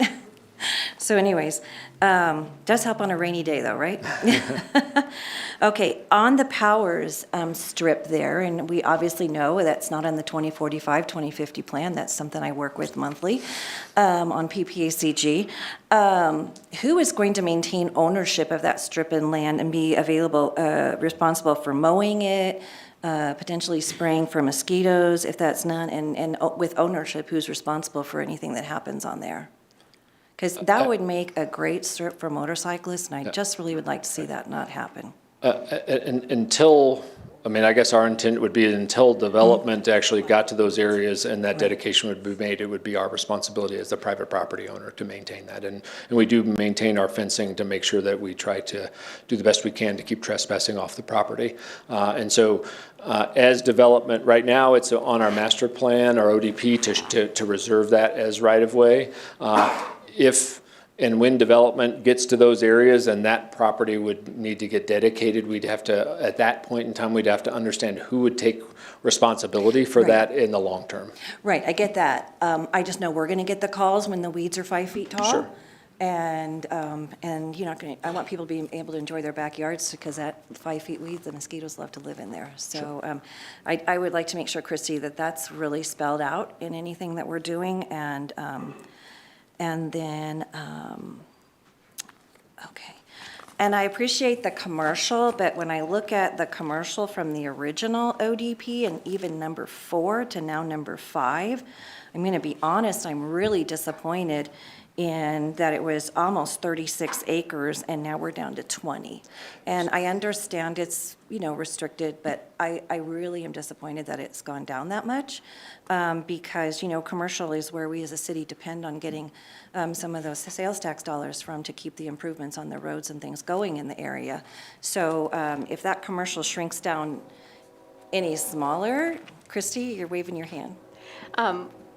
Yes, we did have significant conversations regarding the grade and the location of the existing commercial to move it to that location at the southwest corner. There is planned commercial within the north side and the Glen, in addition to commercial areas on the east side for Almagre. So that relocation actually creates a kind of a commercial corridor right at that four-way intersection there, which will be better suited for a variety of different commercial uses in the future. Okay. And in the commentary you gave us, and also in your description tonight, you said you're probably going to begin developing the southwest corner and, kind of spreading out that way. Sure. And I understand why. Another thing that's, kind of a little frustrating is we get these urbanized developments dropped into rural or semi-rural areas, and the commercial property and the things that come with it are very important. And so based on starting in the southwest and moving that way, that means the commercial development is potentially done last. And that could be 30 years down the road from what you're saying tonight. And I would encourage you to see if there isn't a way, because there is existing utilities up in that area, to consider developing the commercial earlier, because they're going to need the grocery stores, they're going to need the dry cleaners, the pizza places, and everything that comes with that. Maybe even, can I dream, a Costco, right? Something like that. They're going to need it before that development is, and that's always been a drain in the city of Fountain, is so many times the houses come for so many years ahead of time. Sometimes even the development stops for years, and the commercial hasn't come along. So please consider developing the commercial earlier in the phase. Yes, Madam Mayor, if I can speak a little bit about the commercial. A couple things of topics that you brought up there. As I mentioned before, this was the basic area where that commercial was. This is the Whitefield ditch that comes across here. There's no access on Powers until it gets way south of here, right? Yeah. Plus, then we were looking at how we get access to that commercial site, as well as the topography that's in there. And actually, in our studies, and Norwood has done many commercial developments, first in Maine and Colorado Springs, Interquest Marketplace, where the Shields development is, and other commercial developments. We did a layout and a study to try to figure out how much of that is really usable. And it actually is maybe even less than the 20 acres because of slopes and walls than what we can do over on that southwest corner at Mesa Ridge Parkway and Mark Scheffel. So we actually, we took that study, we looked at this other site, and then we engaged with some of our broker community to try and understand, given the proximity of this site relative to the commercial that's just a little bit further to the west, they actually think that the site along Mark Scheffel is actually better suited from a separation standpoint to create more market segmentation between the various commercial areas that currently are along Mesa Ridge Parkway. And obviously with Lorison Ranch and the other developments that are to the north, they have a demand obviously as well, and they think that this site was better suited. And as Christy mentioned, relative to all that commercial on other corners as well, that actually creates maybe a better activity center for non-residential development. And so after all of that, that's how we got to this site. I will acknowledge, and we actually have had some inquiries about development on that corner. We do have water there, and we do have sanitary sewer there as well, and we have roadways. And so while I talked about needing access to service this area and 2 points of access and infrastructure, the only other location where I have all of those is at that corner. And so I don't believe that the phasing is mutually exclusive. It's that commercial activity, if there is a market, it will come much easier and much faster than the residential development. And so that's why we actually proposed this change. That's why we like that location. We think it'll actually serve the community better and actually would probably be ultimately better utilized and better received by the commercial uses that would be looked to locate there. Thank you for that explanation. Yes, It makes a thank lot you. of sense. I appreciate it. And yeah, if you could bring a sit-down steakhouse, you would be the heroes to Fountain. I've lived in Fountain over 20 years, and that's all you hear about is people want a sit-down steakhouse, right, Todd? I can't afford to go to steakhouse. Well, we're going to be splitting them up. You and I will go and take, split it in half or quarters or something, huh? Yeah, okay. But that is like one of the number one things that people have requested in this community. So you'd be a hero if you could get that. Okay, Councilmember Rick. One quick question for Christie. If this ordinance passes on first and second reading, is this going to have to come back before council later? Or once we do this, we're done, we're out of it, and it goes between you and the developer? With the overall development plan on first and second reading, it would be the last time it would come before city council that the subdivision stage. There would be consideration at the planning commission for approval of subdivision plats. But in terms of the land use, this would be established in the governing document moving forward. Okay, thank you. That's all I have, Madam Mayor. Okay. All right. Do you have any idea of when you might have the first little shovel in the ground over there?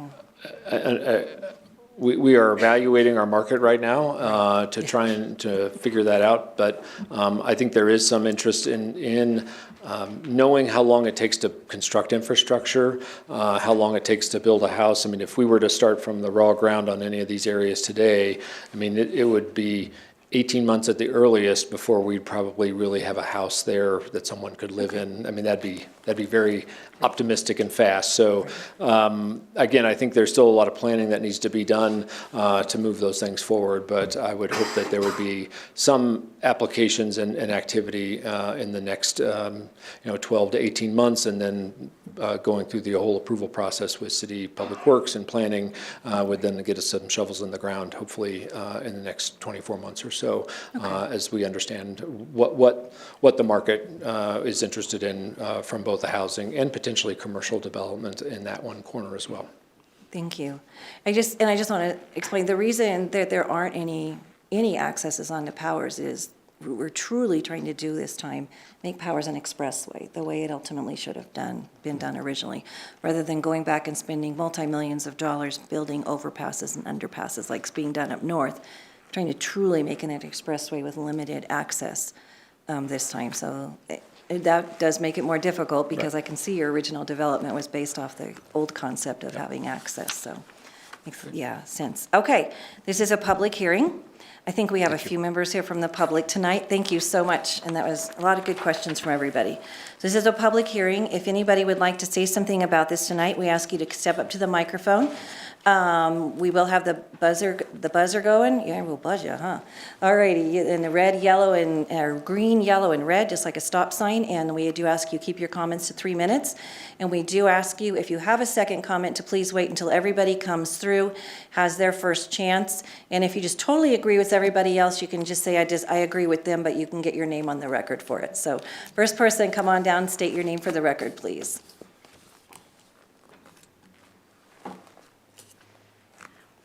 Good evening. I'm Laura Vogel. I came in November because I'm concerned with the traffic on Cross Creek and the people trying to get across and watching everybody do that. But then I noticed that on the overall development plan, they have 29 acres, which is supposed to be for parks, open space, and detention. And when I looked at it, there were no parks, no open space, only detention. And since I'm concerned about kids, I don't think that we can put playgrounds in drainage areas. You know, that gets to be a real drowning hazard. And so I had said at that time that on this overall development plan should be changed to not include any parks, because you don't have any parks on this plan. You only have places for drainage for the flood. And so that's my concern, is that there should be more pocket spaces, and I was told that, yeah, Powers is going to be a park in the meantime until it becomes a roadway, but that's not a long-term solution. And so there can be very small parks in lots of places, and to make it wonderful for the families that live there. But if you have that marked on here, it's very misleading to those of us who read this to say that there are parks and open space when there are none included in that plan. Unless you guys can show me on the map where there's any park being planned in this development, other than the drainage. Is there anything on there that says there will be a little park here? There, in the description we have, it does say there's going to be some pocket parks provided. Correct. As I said, during the annexation agreement, when it was annexed in 2005, a lot of their parks and open space requirements were satisfied with the regional park as part of Cross Creek. That's not to say that as those residential developments build out, that they will be providing those pocket parks throughout those subdivisions in order to provide those recreational services for their residents. But that's part of the housing development, not part of this 29 acres. It doesn't, the 29 acres is just drainage. Ma'am, No, if you the could bring- 29 acres ma'am, also includes the Excuse me, passive Ms. Volvo, recreational. if you could talk into the Oh, sorry. microphone, please. Okay. 29 acres includes the drainage that's required and then the passive recreation until the Powers corridor is constructed. Because those minimum open space requirements have already been satisfied as the regional park to serve a much larger community and residents, they can't identify those specific pocket parks until those subdivision phases come through and they identify the best location and servability for those developments. So all the pocket parks are part of the drainage, and so the drainage is going to be kept open to the public to walk around? No, the pocket parks are developed with the subdivision phase where they can identify the best location for those pocket parks. Okay. It wouldn't be appropriate at the 10,000-foot view to identify potential pocket parks, which they are significantly smaller and serve a smaller quadrant of residents. Okay, so this subdivision is still misleading because it doesn't include parks. This isn't a subdivision, this is the overall Or development plan it that says- identifies the land uses, and then as it moves through the land use review process, it goes from the 10,000 square foot, or 10,000-foot view where we're at to identify the land uses, and then it refines it down to those details where those pocket parks are then identified. Okay, but on your subdivision where it says parks, open space, and detention, that does not include any parks or open space, and so it should just say detention.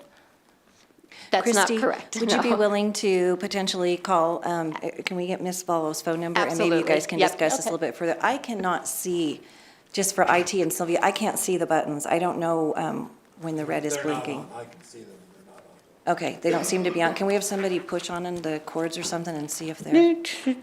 No, not you. That's okay. Okay. All right. Oh, yeah, it's fun. I like pushing buttons. I'm not even going to comment on that one. All righty. As soon as we have our technical difficulty fixed here, we'll. You know you got the wrong person up here. Yeah, okay. If they're not working, we'll just get Fred up here with his stopwatch and we will be taking care of it, so. I think it goes.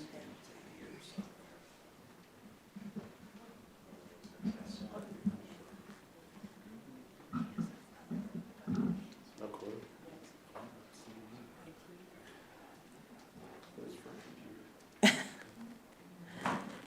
See it either, Madam Mayor. Don't know. Okay, oh, IT's running down here.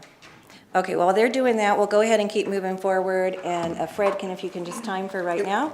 And while they're working on our high-tech stuff here, so do you have anybody else in the audience that wanted to make any comments on the presentation tonight? And please come down and state your name. Aha, do we got it now? I saw him blink. We got it? There we go. Oh, there's All my right. timer. My name is you. Elizabeth Nickel, and can we Oh, go back to the green went map off that again. Go shows ahead the and keep streets? Oh, there it goes. I'm Okay, on, yeah. okay. Which one? The one that shows the streets. I like the way it looks. I think it's great, but Like the one with thing. the Powers Over corridor in purple? Oh, no, I'm not even worried about that. But Okay. yes, that's the one. That's the map. Okay. So, yeah, so. Okay. Tim was talking about access points earlier, whenever he's talking about construction and things like that. Those construction trucks can be really big. And I live in that neighborhood right there, so Cross Creek goes right in front of our house. Now, there's only one access to our neighborhood. There's no other way to get in there, just from Cross Creek. So whenever this is started, if there is not another way to get into it, it's gonna be really difficult for our neighborhood. And there are like 173 residents in that area alone.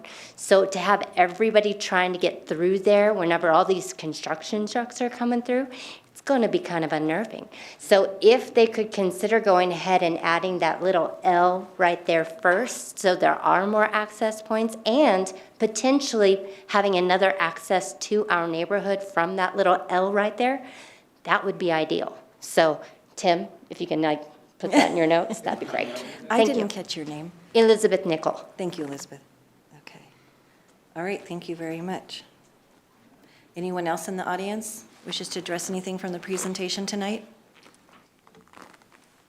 Please come down and state your name. Hello, my name is Josh Olson, and I live right across from where that commercial lot is right now. And that traffic right there, as of right now, is horrible. We can't even turn into our own area over there in that new subdivision at all. And so you add a commercial there, it's gonna completely, I mean, right now, it backs up halfway up past that commercial as it is, and I can't turn in there. And with all the school buses and everything else. So if you add, like I said, commercial there, how in the world, the traffic there is gonna be absolutely horrible, especially when you have stoplights there too. I know that'll help out with the flow a little bit, but as far as putting a commercial right there, I just don't see how that's, I know you guys like it because it brings money and all that stuff, but as far as homeowners, it's just not beneficial to us, per se. Mayor, I'll touch on that real quick. Sir, Christie touched on it a little bit, but the county is in the development and the design engineering phase to improve and double the size of Mesa Ridge Parkway, and then add a signalized intersection there at Mesa Ridge Parkway and Mark Shuffle. So we're hoping that's going to alleviate your area. They should be done with that, I would think, with timing of things. The signal has been bid. Oh, yeah, it's gone out. And my understanding is they have a contractor, but there's some supply chain issues with the big overhead arms and stuff like that. So if it's bid, we're talking a year to They're 18 building months, they're going to be separate building from it. the roadway. Yeah. And I get that part of it, but you're adding multiple businesses in there that you guys were kind of talking about. Yeah. And when you have Lorson Ranch right down the road, that's where all the traffic's coming from. Oh, yeah. Pretty much anyways, and they're still building in our section as it is right now. So I still think just having that right there is gonna really clog up that area. We don't ever want to overpromise and underdeliver. And just so you know, that Mark Shuffle area in Mesa Ridge Parkway, that's going to be a major commercial area. And I understand the lot behind our house. We already assume that that's gonna be, but that's Yes. also on the other side as well. And 20 acres on this side and then 25 acres on the other side. Right. So you're talking probably 50 acres in just that area, Yeah. just a commercial. And so then it's almost like, do you really need that little lot right there for commercial? If do. you're gonna do all Yeah. that way across? Yeah, we do. We do. Yeah, I just to be honest with you, I know we it's a do. moneymaker, and I get Yeah. that point. I get that, Yeah. from you guys, but Yeah. from a homeowner, I'd gotta rather put the- have that free right there and let everything be across the highway. No, instead you- of- I get it, but Yeah. that's what pays for our police and fire officer, I fire get that, services. but that one little lot right there will Yeah, compared because the to other all the part, stuff the other part's across. in the county. Well, and to give you an idea, that 20 acres, where Safeway is right now, it's about 22 acres. So that's a decent sized So it's commercial. gonna be huge. There'll be 20 acres there, 25 across the street from that. So just think about that as you're making decisions home-wise. But Well, Mark that's why we Shuffle, built here in the Mark first Shuffle is place. going to be a major thoroughfare. All right. Yeah, a lot of traffic. Is there anyone else in the audience who'd like to make have comments or questions on the presentation tonight? And if the next person, you're welcome to line up like at the back of the room and just keep coming. Good evening. I'm Robert Hagedorn. We live on Stockton Drive, which is right off of Cross Creek. Currently, traffic is a disaster already without adding more. I have 3 quick points, please. We already pay tons of property tax to these metropolitan districts for all of this, and the roads are not that good. I don't know what all they're supposed to take care of. So even though you all are young and have lots of future ahead of you, for some of us folks on Social Security, having mill levies raised again from these districts is going to force us to go somewhere else. Secondly, what I see on this map, west of Powers, all of these access points, that sends more traffic right to us on Cross Creek and Sniffles there. And then thirdly, I haven't really seen any maps for people that like to jog and bike and do those kinds of things that should be included in this plan. Thank you. Thank you very much. Is his name Robert Hagedorn? Is there anyone else who would like to comment on the presentation tonight? Is there anyone online? No one online, Madam Mayor. Okay. All right. 3, 2, 1. Well, who's itching? He was itching right there. Okay. All right. You gotta do more than that. You gotta jump. You gotta jump up. You gotta jump up and come down. Yeah. Okay. It's like an auction. Is he itching or is he bidding? Huh? All right. All right. I'm going to go ahead and close the public hearing and bring it back to the dais for council to consider. And so council, public hearing is closed, but is there any discussion you want to have amongst each other or does anybody, what would council like to do with this? Councilmember Estes? I move to approve ordinance number 1784 on first reading, subject to the following condition. The applicant, developer, and/or property owner may be required to participate in a fair and equitable manner for future intersection or signal improvements at the Mesa Ridge Parkway intersections with Powers Boulevard, Wayfarer Drive, Autumn Glen Avenue, Spring Glen Drive, and Mark Shuffle Road. The developer's general design, construction, or financial responsibilities regarding the final intersection or signal improvements shall be turned with the final plat approvals and county access permits. Okay, we have a motion. Councilmember Applegate. Second. Here we have a motion and a second. I am not going to repeat that, but it's on ordinance number 1784. Any further discussion from council? Seeing none, please vote.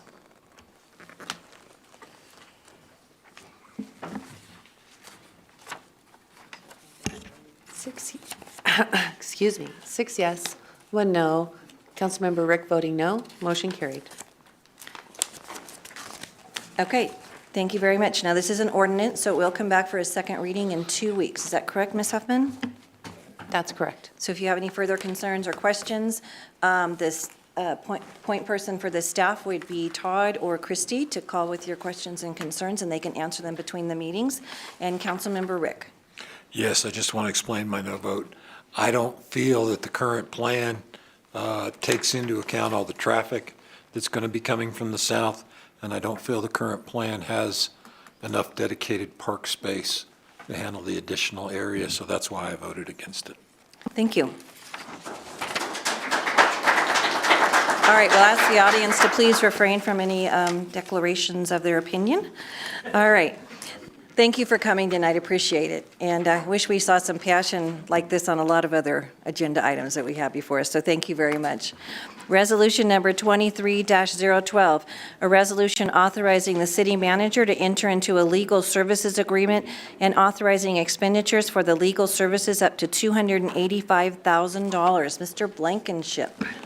Thank you, Mayor, and good evening, council. Excuse me just one moment. If I could get everybody to please take their conversations out into the hallway.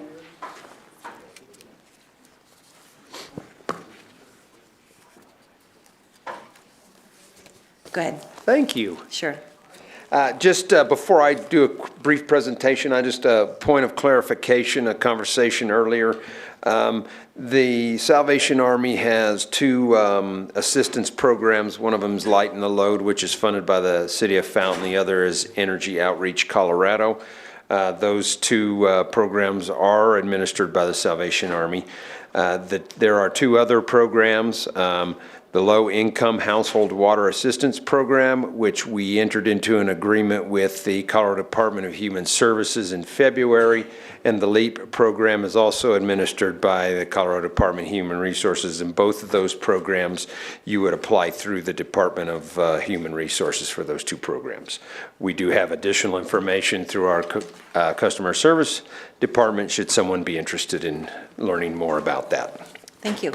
So my purpose for being here this evening is to request the City Council's authorization to enter into a legal services agreement with Hawkins, Delafield, and Wood for the preparation and negotiation of a public-private partnership project agreement for the funding and construction of the proposed Fountain Reservoir project. The proposed Fountain Reservoir project includes a diversion on Fountain Creek, conveyance of raw water into raw water storage reservoirs, a water treatment facility, and then conveyance from the water treatment facility into our existing treated water tank.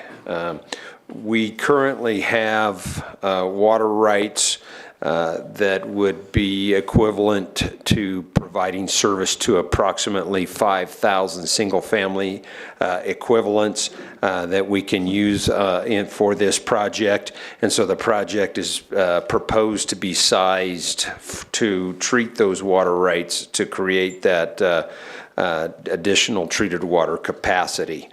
What we are proposing is a alternative delivery method known as a public-private partnership, but there's some unique and really unique and aspects to this project because it's not only for the construction, but we are proposing to enter into this agreement for financing and construction of the project, with the project ultimately being turned over to the City of Fountain. So after seeking proposals for the project itself, staff sought out reputable and experienced firm to provide guidance.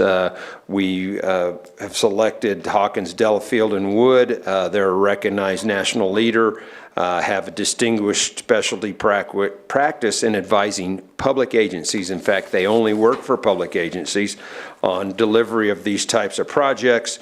They have a long list of award-winning and industry-first water projects through alternative delivery.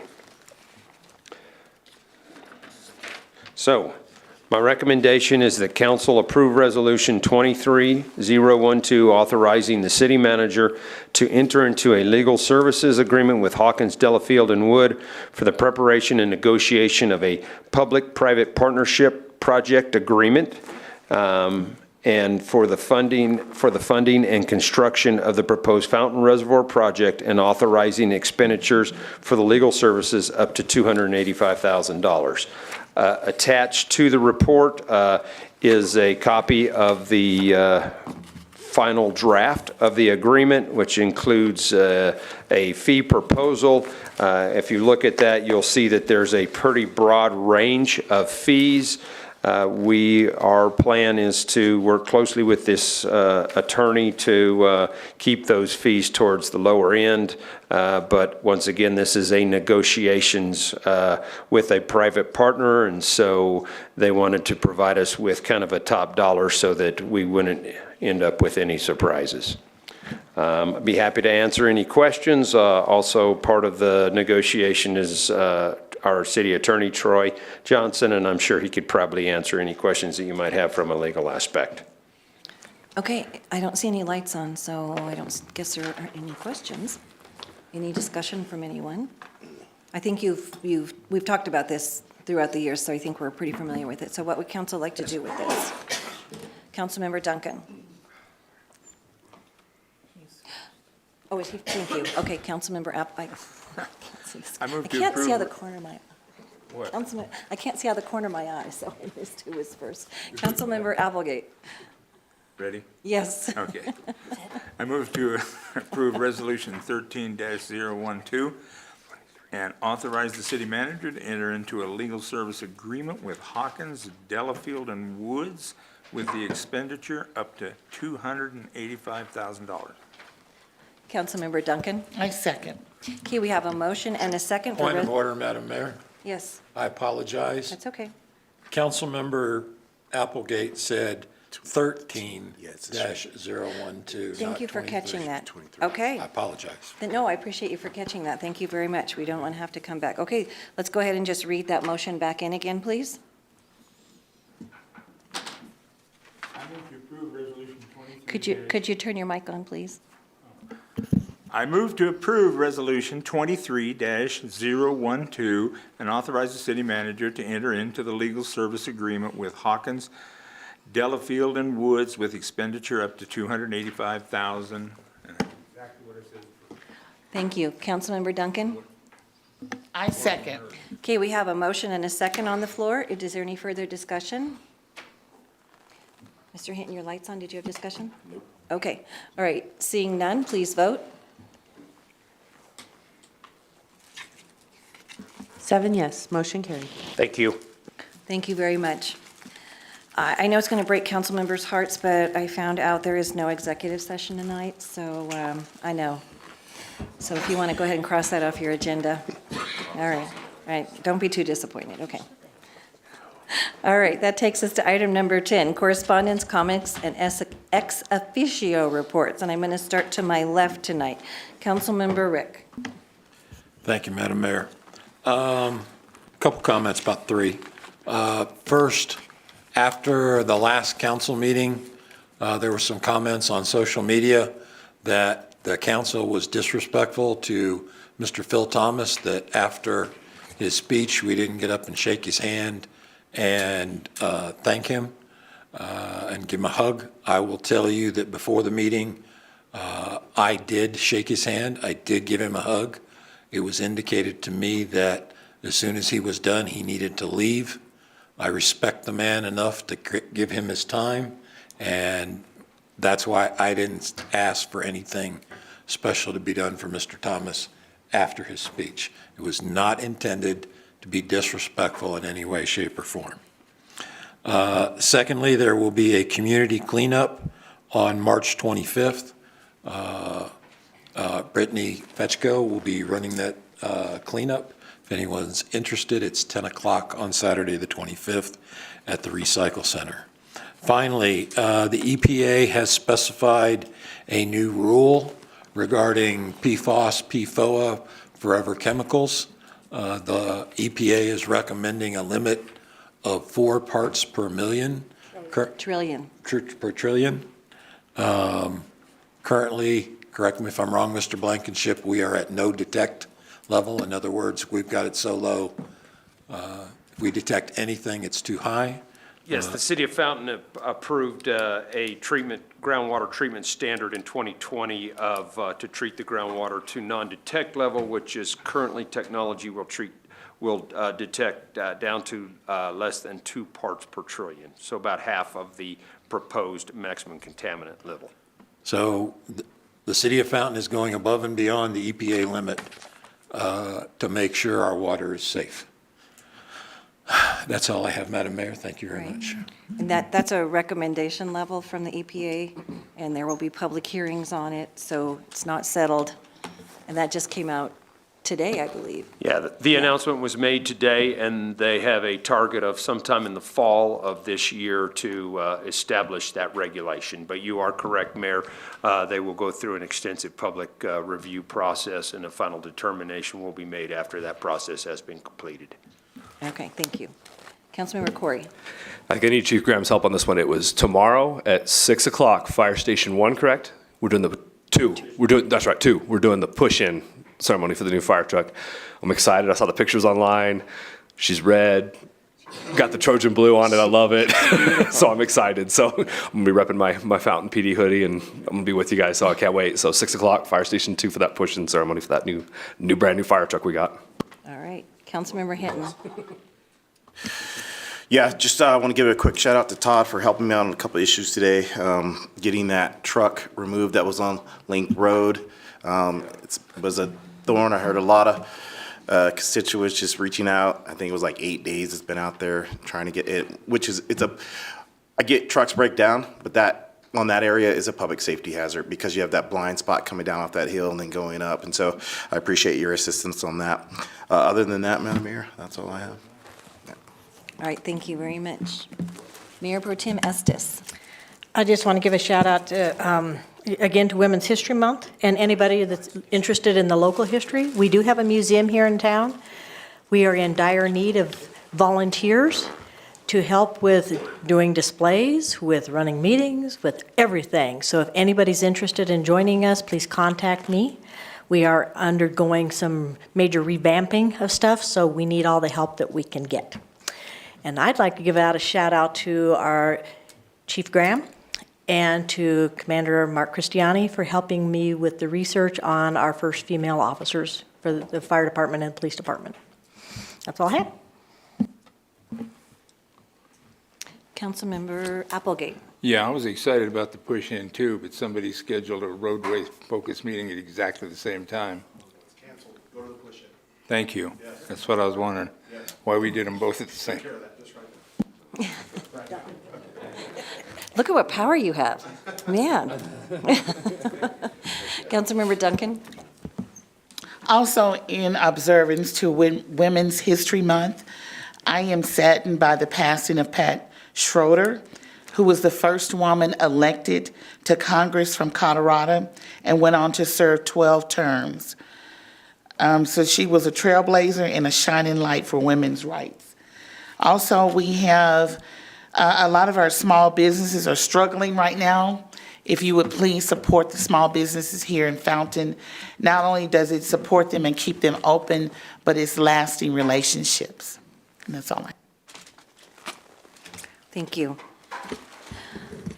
There is so much going up in Denver right now. If you go to ledge.colorado, and if you have a topic of interest, you can probably find a bill on it. I am very, very concerned about a lot of the bills coming through our state legislature, the impacts they could have on our businesses. A lot of them are not business-friendly bills and will add impacts to our businesses. They're not city-friendly bills. There are hundreds of thousands of dollars added onto things. They're definitely not police-friendly, and they are not Second Amendment-friendly. If any of those are concerns to you, if you go there and you just Google the words and put in 2023 this year, there is just a lot going on. And we need to speak up as individuals and make our voices heard. Be writing to the people who are the sponsors of the bills and let them know your opinions on them, because there are major, major changes looking to come to the state of Colorado, and you need to make sure that you agree with what's going on, and if you don't, you need to make your voice heard. And it's the same thing of if you're not saying anything, then you can't complain afterwards. I know you guys in your weekly reports are getting the legislative reports of things that Councilmember Duncan and I and Troy are working on. Chief Heber is up there working on things. There was a bill that's been postponed that would have made it so our police officers cannot detain or arrest anyone for a petty offense. Todd, how does that make you feel as a former police officer? That is not a good plan. So that would mean if you open your door in the front morning and there was someone sleeping on your front door and you asked the police to come pass that person off your property, they could not trespass them. That means we had the senior center where we have people come in and they are trying to take advantage of our seniors, trying to get money from them, we can't trespass them. This bill has been postponed.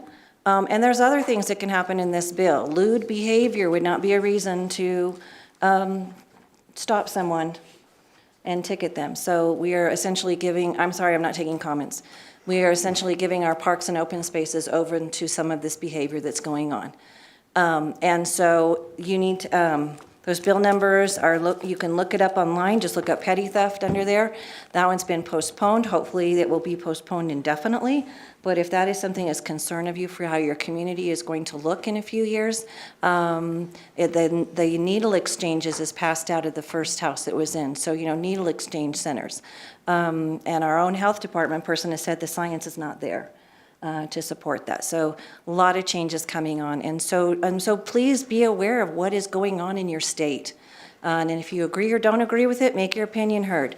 And so on that, we will go around to the staff. Mr. Evans, don't you want to just follow that? You bet, you bet. We were asked for an update on Scott's Hypenex and the agreement that you all approved, I think it was fourth quarter last year, Troy? January? They have finalized on their end as well, so that's in place. So Scott's Hypenex will be off that location end of 2025, first quarter 2026. So the plant manager, they brought in a new plant manager, and he specializes in transitioning and moving their plants. He's done that at 2 other locations. So far I've been impressed with him, and I'm knocking on wood. He has been doing a better job over there for us.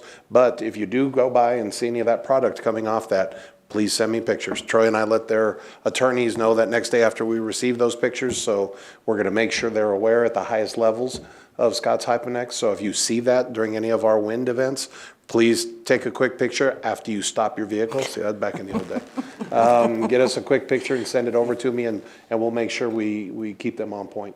So we had good progress on that, and it's good to give that update. So appreciate that request. Thank you. That's all I've got. Troy? 2 things for the council. The first is I received an update today. As you know, we are engaged in multi-district litigation against the manufacturers of PFAS, essentially, and that case continues on track. They've selected what's called a bellwether case to hear, similar to a class action lawsuit, and they're set for trial on that, I believe, in June.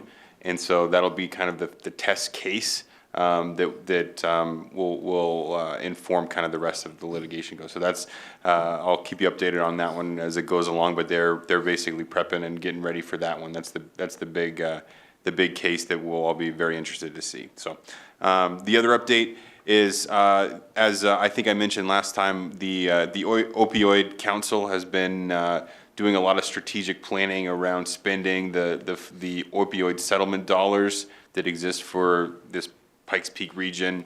So it's El Paso and Teller County for the first 2 years, and we're about a year plus into it. So basically for the next coming year, we've got about $6.4 million that last meeting we agreed and voted on to allocate for certain areas. So I wanted to give an update to the council and the public about where those dollars will be allocated. $2.5 million will go to youth prevention, including mentoring and resiliency training for youth in our communities.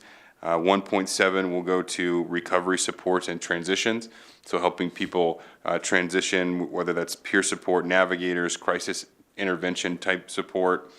950,000 will go to community education and awareness. Really, prevention is what that is for.